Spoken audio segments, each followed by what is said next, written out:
का आगाज समंदर से उठने वाले एक हौलनाक तूफान से होता है। आसमान से पानी के बजाय प्लास्टिक और कचरा बरस रहा था।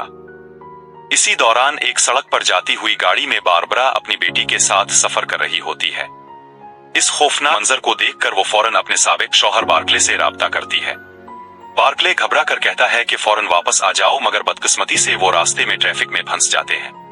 बारबरा अपनी बेटी को करीब मौजूद इमारत में भागने का कहती है। अचानक बार्कले देखता है कि एक भारी एंकर इसकी बेटी पर गिरने वाला है। वो फौरन दौड़कर पहुंचता है और आखिरी लम्हे में अपनी बेटी की जान बचा लेता है। कुछ देर बाद बारबरा भी वहां पहुंच जाती है और खानदान दोबारा इकट्ठा हो जाता है। हुकूमती इदारे इस अजीब आफत के सामने बिल्कुल बेबस नजर आते हैं। आसमान प्लास्टिक से भरा हुआ था और समंदर से निकलने वाले कचरे में हैरानकुन तौर पर टाइटैनिक भी शामिल थी, जो 114 साल बाद न्यूयॉर्क पहुंच चुकी थी। उन वाकयात की जड़ इस वक्त सामने आती है जब कुछ माहीगीर समंदर में शिकार के दौरान एक नामालूम समंदरी मखलूक को पकड़ लेते हैं। खौफ के मारे वो इसे गोली मार देते हैं और लाश को ऑनलाइन फरोख्त करने की कोशिश करते हैं, मगर कर्नल वक्त पर मुदाखलत करता है और लाश तहकीक के लिए फौज के हवाले कर दी जाती है। तहकीक से मालूम होता है कि ये मखलूक कदीम दास्तानों में होमो एक्वा के नाम से जानी जाती थी। साइंसदान इसके जिस्म में एक मोती दरियाफ्त करते हैं जो पहले मिलने वाले नमूनों से बिल्कुल मुशाबे होता है। फौज समंदर की तह में बसने वाली इस नस्ल से राब्ते के लिए पहाड़ों में खुफिया कैंप कायम करती है। एक रात निगरानी के दौरान अचानक जमीन नरम पड़ने लगती है।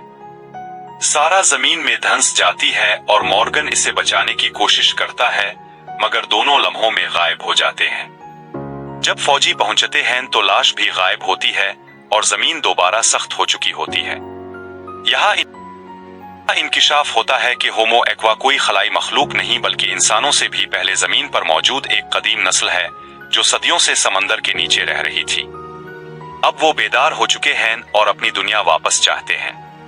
पहली बाज़ाब्ता मुलाकात लंदन में होती है, जहां जमीन और समंदर को जोड़ने के लिए वाटरवे नामी बिल बनाया जाता है।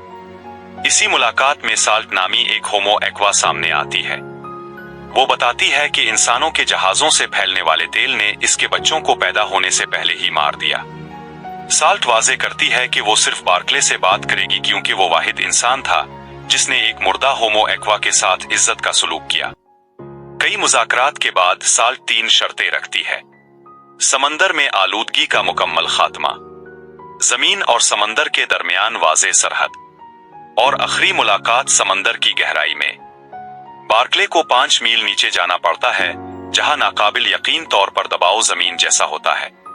वहां ऐसा माहौल बनाया गया होता है जहां इंसान बगैर मास्क सांस ले सकते हैं। मगर इसी दौरान एक धमाका होता है जिसमें सब मारे जाते हैं। सिर्फ बार्कले जिंदा बचता है क्योंकि साल्ट इसे बचा लेती है। बाद में हुकूमत एक जाली वीडियो के जरिए सारा इल्जाम साल्ट पर डाल देती है ताकि इंसानों और होमो एक्वा के दरमियान नफरत फैलाई जा सके। हकीकत आहिस्ता आहिस्ता सामने आती है कि ये सब एक इंसानी साजिश थी। बिलाखिर मालूम होता है कि बार्कले का DNA बदल चुका है और वो पानी के अंदर भी सांस ले सकता है। आखिर में बार्कले अपनी किस्मत का इंतखाब करता है और साल्ट के साथ समंदर में रहने का फैसला कर लेता है।